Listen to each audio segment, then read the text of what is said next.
जो समाज का संवैधानिक रूप से दिया गया आरक्षण है उसका लाभ लेके ISRS बन गए, IRS बन गए, बड़ी बड़ी नेम प्लेटें लगा ली, बंगले लगा लिए, 2-2 3-3 शादियां कर ली, समाज से बाहर कर ली।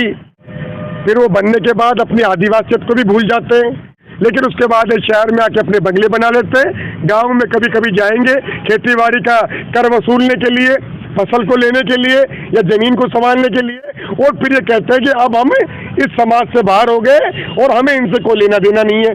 शहीद स्मारक पर मैं अभी बैठा हूँ, जगह वही है जहाँ पर बैठ के हम बात करते थे इंसाफ और जस्टिस की। हालांकि शहीद स्मारक पर हम हमेशा जस्टिस इंसाफ की बात करते हैं, चेहरे बदल जाते हैं, आंदोलन बदल जाते हैं, लेकिन नाम एक ही रहता है और वो है जस्टिस, यानी कि इंसाफ, यानी कि न्याय। पीड़ित जो वर्ग के लोग होते हैं वो किसी समाज से पीड़ित नहीं होते, वो किसी घर से पीड़ित नहीं होते, क्योंकि घर और समाज का जो निपटारा है वो गांव में और घर में और परिवार में कर दिया जाता है। लेकिन ये जो पीड़ित लोग जो शहीद स्मारक पर आते हैं, पूरे राजस्थान के लोग यहाँ आते हैं, तो वो सीधा सीधा बात है कि वो सरकार से पीड़ित होते हैं और सरकारी उपेक्षा के शिकार होते हैं। और सरकार जब उनके साथ नाइंसाफ़ी करती है तो फिर सरकार के खिलाफ वो आवाज़ भी उठाते हैं और पहले वो सरकार से अपना इंसाफ मांगते हैं। सरकार किस किस को इंसाफ देती है, किसको नहीं देती, वो लोग जानते हैं, या फिर हम जानते हैं कि कितने लोग यहाँ आते हैं और किस किस को इंसाफ मिला है और कौन लाचार होकर गया है। अगस्त का महीना है, बरसात का मौसम हो चुका है, काफ़ी बरसातें पड़ रही हैं। डिम्पल मीना मर्डर केस, यानी कि डिम्पल को न्याय दो। अब हम मुद्दे की बात करते हैं। यहाँ पर बात करते थे, ये वो हिंडौन की 10 वर्षीय मासूम मूक बधिर गूंगी बहरी बच्ची जो बोल नहीं सकती थी, सुन नहीं सकती थी, और आज ठीक रक्षाबंधन का त्यौहार है। घर वालों ने हमको भी बुलाया, बहनों ने हमको भी बुलाया, क्या भैया आ जाओ, राखी बांधनी है। नहीं आएंगे क्योंकि शहीद स्मारक पर ये डिम्पल जब नहीं है, ये इसके भाई को कौन राखी बांधेगा। तो इसलिए हम भी आज कहीं गांव नहीं गए, अपनी बहनों के पास नहीं गए, क्योंकि ये जो बहन है ये भी हमारी बहन है, ये भी हमारी बेटी है। यहाँ कुछ आंदोलनकारी हैं जो सक्रिय रूप से अपनी भूमिका निभाते हैं। मैं एक बात और कहना चाहता हूँ, यहाँ डिम्पल मीना के जस्टिस के लिए, डिम्पल मीना के जो समाज के लोग, यानी कि मीना समाज के लोग, कुछ सफ़ेद पोश नेता यहाँ आते हैं, वो अपनी हाजिरी लगा के चले जाते हैं। वो ऐसे आते हैं जैसे कोई रिश्तेदारी में जाता है कोई हाजिरी लगाने के लिए। ये बड़ा दुर्भाग्य की बात है। और मैं एक बार बताऊं आपको कि अगर इस लड़की को इंसाफ अगर आज तक नहीं मिला तो उसकी जिम्मेदार सरकार नहीं है, उसकी जिम्मेदार इस डिम्पल मीना के समाज के वो सफ़ेद पोश ठेकेदार जो बाकी हम जब आते हैं उनको देखते हैं तो इस तरह से बैठते हैं जैसे कोई सेठ साहूकार जो गद्दी पर आसन होकर बैठता है। ये बड़ा धिक्कार और दुर्भाग्य की बात है। हमारी भी आत्मा फटती है उन लोगों को देखकर। तो इसलिए इस लड़की को आज तक इंसाफ नहीं मिला, बाकी सरकार इंसाफ दे देती, आरोपी को गिरफ्तार कर लेती। हालांकि आरोपी गिरफ्तार हैं अभी भी, उसके माँ, उसके पापा और उसके मामा को आरोपी माना पुलिस ने। आरोपी होता है और आरोपी पुलिस ही मानती है। हालांकि इन लोगों का कहना है कि वो आरोपी नहीं है, उन्होंने तो पैदा किया है। लेकिन सबसे बड़े जो गुनाहगार हैं राकेश आमजन, मैं नहीं कहना चाहता या मैं नहीं सोचता कि सरकार गुनाहगार है। डिम्पल मीना की अगर सबसे बड़ी गुनाहगार है तो मीना समाज के वो सफ़ेद पोश नेता जो यहाँ आते नहीं है, और आते हैं तो 2 घंटे के लिए हाजिरी लगा के और चले जाते हैं, और कुछ पैसे दे जाते हैं। किस चीज़ के पैसे दे जाते हैं? क्या पैसे से इंसाफ मिलेगा? वो लड़ क्यों नहीं सकते? सरकार के खिलाफ मोर्चा क्यों नहीं खोल सकते? क्या मीणा समाज के पंच, सरपंच, बड़े बड़े ठेकेदार हैं, क्या वो सरकार के सिस्टम में नहीं बैठते? क्या वो सरकार से अनजान है? क्या वो जानते नहीं सरकार कहाँ है? क्या वो जानते नहीं CMO कहाँ है? क्या वो जानते नहीं ये सिविल लाइन कहाँ पर है? क्या कहना चाहते हो आप? ये राकेश आमजन है, पहले दिन से यहाँ लगातार धरने की आवाज़ बनी हुई है डिम्पल मीना की, और कल इन्होंने एक बहुत बड़ी ऐतिहासिक कावड़ यात्रा निकाली थी। आज तक जो कावड़ निकलती थी वो भोलेनाथ भंडारी जो भगवान है उनको अर्पित की जाती थी, लेकिन भारत के इतिहास में पहली बार इस राकेश आमजन ने एक ऐसी कावड़ यात्रा निकाली जो श्रद्धांजलि अर्पित शहीद स्मारक पर अर्पित की थी, और हमने उसको दिखाया। कौन है गुनहगार इसका सबसे बड़ा? डिम्पल। जोहार, प्रकृति, परमेश्वर, नमस्कार, सत श्री अकाल, सलाम वालेकुम, बहुत बहुत आभार जितेंद्र जी। मैं आपकी बातों से बहुत हद तक सहमत हूँ कि किसी भी समाज में, चाहे वो हिंदू हो, मुसलमान हो, आदिवासी हो, मीणा हो, ब्राह्मण हो, जाट गुजर हो, जब अत्याचार और पीड़ा का समय होता है बेटियों पर, नारियों पर, महिलाओं पर या किसी भी गरीब मजदूर, किसान, ठड़ी टपड़ा ठेला, किसी भी व्यक्ति के साथ कोई पीड़ा हो सकती है कभी भी, किसी भी जगह। तो ये जो समाज के जो जिम्मेदार लोग हैं, जैसे मीणा समाज की आपने बात करी, आदिवासी समाज की आपने बात करी, तो जो समाज का संवैधानिक रूप से दिया गया आरक्षण है उसका लाभ लेके ISRS बन गए, IRS बन गए, बड़ी बड़ी नेम प्लेटें लगा ली, बंगले लगा लिए, 2-2, 3-3 शादियां कर ली, समाज से बाहर कर ली है, तब वो अपने उस आदिवासियत को भूल गए। और रिटायरमेंट होने के बाद टोपी लगा लेते हैं, ये फलानी पार्टी की टोपी, ढिकानी पार्टी की टोपी, फिर कहते हैं भजनलाल गुनाहगार, भजनलाल गुनाहगार। अर्ज करूं, निवेदन करूं आपसे, फिर वो बनने के बाद अपनी आदिवासियत को भी भूल जाते हैं। आरक्षण का तात्पर्य होता है कि आप इस आरक्षण से लेके मुख्य समाज की धारा में शामिल हो जाएं, जो आप उपेक्षित रहे हो, सैकड़ों वर्षों से पीड़ित रहे हो, और सक्षम बनने के बाद आपके जो साथी भाई हैं, आपके गांव में, ढाणी में, मोहल्ले में, शहर में जो गरीब परिवार है, पीड़ित लोग हैं आपके समाज के, उन समाजों की, उन किसान परिवारों की, उन गरीब परिवारों की, उन साथी परिवारों की आप मदद करेंगे जमीनी स्तर पर। लेकिन उसके बाद शहर में आके अपने बंगले बना लेते हैं, गांव में कभी कभी जाएंगे खेतीबाड़ी का कर वसूलने के लिए, फसल को लेने के लिए या जमीन को संभालने के लिए, और फिर ये कहते हैं कि अब हम इस समाज से बाहर हो गए और हमें इनसे कोई लेना देना नहीं है। जिस संविधान ने उनको आरक्षण दिया, जिस संविधान ने उनको जो सुविधाएं दी, सुख दिया, अधिकार दिए, बंगले दिए, गाड़ी दिए, ये नोट, पानी ये दिए, उसके बाद उसी समाज को भूल जाते हैं। क्या उनका कर्तव्य नहीं है इन पीड़ित परिवारों की रक्षा? टोकूंगा मैं आपको। गुड़िया इधर आ बेटा, ये प्रियंका है शायद उसकी, डिम्पल की ये बहन है छोटी, इधर आ, सच्चाई दिखाएंगे आज हम आपको, क्योंकि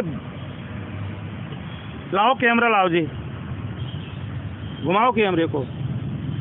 हालांकि हम ब्लर करेंगे, यूट्यूब की गाइडलाइन के हिसाब से हम ये सारी चीज़ें नहीं दिखाएंगे, लेकिन हम बता रहे हैं आपको कि पूरा ये पैर है इस बच्ची के सिर्फ इसलिए चढ़ रहे हैं कि इसका गुनाह ये है कि अपनी बहन को इंसाफ ये मांगने के लिए शहीद स्मारक पे कीड़े मकोड़े मच्छर इसको खा रहे हैं। ब्लर करेंगे हम इसको, लेकिन सवाल ये है कि आज तक ये बताओ कि ऐसा कौन सा आपके समाज का सफेद पोष है जो बड़े बड़े तमगाधारी हैं कि आज तक इस लड़की के लिए मल्लम पट्टी लेके आए, कभी इस लड़की का हाल पूछा, कभी इसको डॉक्टर के लेके गए थे? क्या बात करते हो आप? देखिए, सबसे बड़ा गुनाहगार है आपके समाज, ये जो इनके समाज के नेता गुनाहगार हैं, जो किरोड़ी लाल को चैलेंज करते हैं। हम ये कहते हैं किरोड़ी लाल तो बात की बात है, सबसे पहले वो घर के जो पंच सरपंच बनते हैं, जो सबसे नजदीकी नेता है, आज तक क्यों इस लड़की का इलाज नहीं हुआ? जयपुर में डॉक्टर नहीं है, जयपुर में बहुत बड़े हॉस्पिटल हैं। देखिए, विषय ये है कि ऐसी परिस्थितियाँ क्यों आती है, ऐसा हुआ ही क्यों? इलाज तो अब है, तो जो भी सुविधा है वो हम भी करेंगे। सरपंच साहब नाहर सिंह जी बैठे हैं, ये लोग भी मदद कर रहे हैं। लेकिन जो बड़े स्तर के नेता, जो बूढ़े बीमार भ्रष्ट लांगा नेता है, जिन्होंने समाज से वोट लिए, समाज की बेटियों की रक्षा का वादा किया और वोट बैंक पाके बंगले, नौकर चाकर, गाड़ी घोड़े, गनमैन, ड्राइवर, चपरासी और माल कमा रहे, भ्रष्टाचार फैला रहे। क्या उन्होंने शपथ ली थी, कसम खाई थी संविधान की? जब शपथ लेते हैं, मंत्री बनाते हैं, उनको MLA बनाते हैं, तो क्या वो शपथ का पालन कर रहे हैं? कहीं ना कहीं जनता भी गुनहगार है। जो ऐसे लांघाओं, भ्रष्ट, बूढ़े, बीमार, इनसे पानी पेशाब नहीं किया जा रहा, वो प्रशासन कैसे संभालेगा?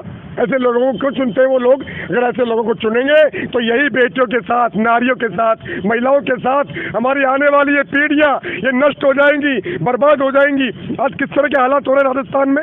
पिछले 6 महीने में देखा आपने, कोटा में बलात्कार, आत्महत्या करनी पड़ी केरोसिन डाल के, कोटा में बलात्कार पीड़िता को। जोधपुर में परसों जोधपुर में 4 वर्ष की बालिका रेप, बलात्कार है, पुलिस कमिश्नर जोधपुर ऑफिस के सामने। उससे पहले आप देखिए 63 साल की विधवा, बुजुर्ग, सीनियर सिटीजन सिरोही के अंदर, उस विधवा से बलात्कार। इस तरह आप तमाम घटनाएं आप देखेंगे। मार्शलपुर में जली लाश मिली, डिम्पल का रेप, बलात्कार हुआ। तो आप ये देखिए कि कानून व्यवस्था क्या कर रही है, पॉलिटिशियन क्या कर रहे हैं, जनता के चुने हुए सेवा करने के वास्ते जो प्रतिनिधि हमने चुने वो क्या कर रहे हैं? सब डपली बजा रहे, भजन कर रहे हैं। क्या इसलिए संविधान की, कानूनों की स्थापना कायदों की गई है? अफसर मजे कर रहे हैं, दलाली कर रहे हैं, जमीनों को 90 भी कर रहे हैं, जगह जगह नालियां बह रही है, टट्टी बह रही है, नाले टूट रहे, बड़े बड़े वादे, भाषण, माड़ा, साफा, मीटिंगे, फोटो, व्हाट्सएप, घोषणाएं चल रही है। क्या अमल हो रहा है? गरीब में दम नहीं होता विरोध करने का। क्यों नगर निगम अमल क्यों नहीं हो रहा? 15 अगस्त को खूब तो झंडा फहरा देते हैं ना एक दिन। देखिए, झंडे फहराने से सुख नहीं मिलता, समृद्धि नहीं मिलती। ढोंग पाखंड नकली रोड जाम करने से बेचारे जगह जगह रोडों को जाम बना दिया, ढोंग पाखंड करके गरीब मजदूर की खोटी हो रही है, मजदूर पे नहीं जा सकता, ठगी ठपाड़े वालों को हटा दिया गया है परेशान कर करके। इसको इंसाफ कैसे मिलेगा? देखिए, इंसाफ मिलेगा जब कानून व्यवस्था फेल हो जाए, संवैधानिक प्रावधान फेल हो जाए, न्याय व्यवस्था फेल हो जाए, लोक कल्याण जनहित की लोकहित की भावना से परे सरकार का उद्देश्य मंशा हो जाए, तो जन पीड़ा क्रांति होती है। इतिहास गवाह है, रूस की क्रांति, फ्रांस की क्रांति, इंग्लैंड की क्रांति, बांग्लादेश की क्रांति, पाकिस्तान की क्रांति, तो भारत की क्रांतियां भी हुई है, चाहे 1857 की हो, चाहे अंग्रेजों के विरुद्ध हो, चाहे आक्रमणकारियों के विरुद्ध हो। तो कहीं ना कहीं ये संकेत है, ये कहीं ना कहीं उसकी चिंगारियां सुलग रही है। कोई क्रांति एक दिन में नहीं होती है, शुरुआती स्तर इसी तरह का होता है। जब सारे पीड़ित एक हो जाएंगे, मार्क्स ने कहा विश्व के मजदूरों एक हो जाओ। मैं राकेश आमजन निवेदन करता हूं मैं टीम कि विश्व के पीड़ितों, डिम्पल के पीड़ितों, राजस्थान के पीड़ितों, भारत देश के पीड़ितों एक हो जाओ।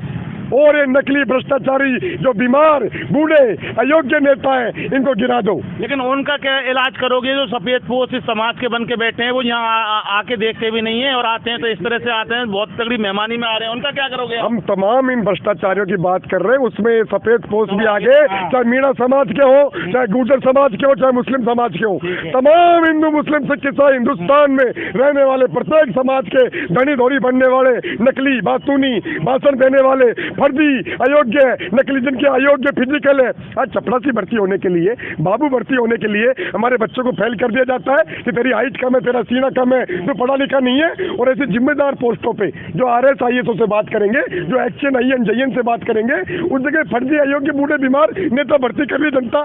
तो इनका पसंद तो वही हो गया, तुम्हारी पीढ़ियों का, तुम्हारे बच्चों का, तुम्हारी बेटियों का। इसलिए अत्याचार हो रहा है, जगह जगह चरस, गांजा, इसमें अंटे, शराब बिक्री है, उसको पी के आदमी बलात्कार कर रहा है, नशे करके आबकारी विभाग सो रहा है। आज रक्षाबंधन है जी, बहन भाई का त्योहार है, इसका भी एक छोटा भाई है। हमने इसीलिए आज किसी भी प्रकार का त्योहार नहीं मनाया। मैंने भी नहीं माना। देखो, आप देख सकते हैं, मेरी भी दो बहन, हमारी बेटी थी, तो ये समभाव, हमने भी राखी नहीं ये समभाव सर्व समाज में होना चाहिए। किस बात का रक्षाबंधन? जब बलात्कार पे बलात्कार हो रहा है हमारी बहनों से, हमारी बेटियों से, हमारी माओं से, 63 साल की सवाई में अखबार तो खोल के देख लो, ये व्हाट्सएप में वीडियो देखने वालों, रील बनाने वालों, अपना मोबाइल खोल के देखो कि तुम्हारा भविष्य क्या है। फिर कहोगे अंग्रेज कोड़े मारते हैं, पुर्तगाली कोड़े मारते हैं, फ्रेंच कोड़े मारते हैं, हमारे तुर्की आक्रमणकारी कोड़े मारते हैं। तुम हो इसी लायक। बातें करने से देश नहीं चलता, एकता से और मानव धर्म निभाने से, सहयोग का धर्म, एकता का धर्म, मदद का धर्म। आज मदद सबको चाहिए, मदद को देना चाहता है, छाया ऑक्सीजन सबको चाहिए, पेड़ लगाना कोई चाहता है? चलो, नहीं चाहता। ऑक्सीजन वाली बात हो गई, बहुत पुरानी हो गई। देखिए, सबसे बड़ी बात है कि ये वो एक क्रांतिकारी व्यक्ति हैं जो पहले दिन से डिम्पल के जस्टिस के लिए खड़े थे और आज भी ये खड़े हैं। और सवाल अब बहुत सारे जो गहरे होते हैं ना, तो इस डिम्पल मीणा का, जो मीणा समाज के जो नेता हैं वाकई, वो सबसे बड़े इसके गुनहगार। देखो, हम तो उनको मानते हैं, इसकी लड़ाई के लिए उन्होंने क्या किया और क्या वो कुछ नहीं कर सकते। और अगर कोई नेता कहीं आ जाता है ना कि, और पहले ऐलान हो जाता है कि फलाना नेता आ रहा है, तो ट्रैक्टर, ट्रॉली, ऊंट गाड़ी, बैलगाड़ी, यानी पूरा वहाँ पहुँच जाते हैं, औरत, बेटी, बहन, सबको लेकर, बच्चों को लेकर हमारे नेताजी आ गए। तो ये एक बहुत बड़ी विडम्बना है। लेकिन है ना, ये डिम्पल का जो इंसाफ है ना, तो वो समाज के उन नेता, वो सफेद पोश लोगों के व्याप पर ये लड़ाई नहीं लड़ी जा रही। वो लोग आए तो ठीक, नहीं आए तो ठीक, और अब आएंगे तो उनका असर भी बहुत बुरा होगा। लेकिन सवाल ये है कि डिम्पल मीणा के इंसाफ की जो क्रांति है वो तो जाग चुकी है और ये लड़ाई लड़ी जा रही है। कोई भी क्रांति है ना, एक साथ से बहुत बड़ा रूप नहीं लिया, तो डिम्पल को इंसाफ तो मिलेगा। लेकिन आज बड़ा दुर्भाग्य कि रक्षाबंधन का एक पवित्र पावन त्यौहार है और ये इसका भी एक छोटा भाई है। अब ये लड़की वाकई इस दुनिया में नहीं है और ये एक बहुत बड़ा शाश्वत सत्य है, वहाँ चली गई जहाँ से कोई कभी वापस नहीं आया। लेकिन इसको इंसाफ तो एक ना एक दिन जरूर मिलेगा, क्योंकि वी वांट जस्टिस, यानी कि ये लोग जस्टिस मांगते हैं और जस्टिस होके रहेगा। कहते हैं ना, भारत के इसमें न्याय में देरी जरूर होती है लेकिन न्याय जरूर मिलता है। सत्य में जयते। इन्वेस्टिगेशन मीडिया के लिए पवन कुमार के साथ जिंदाबाद।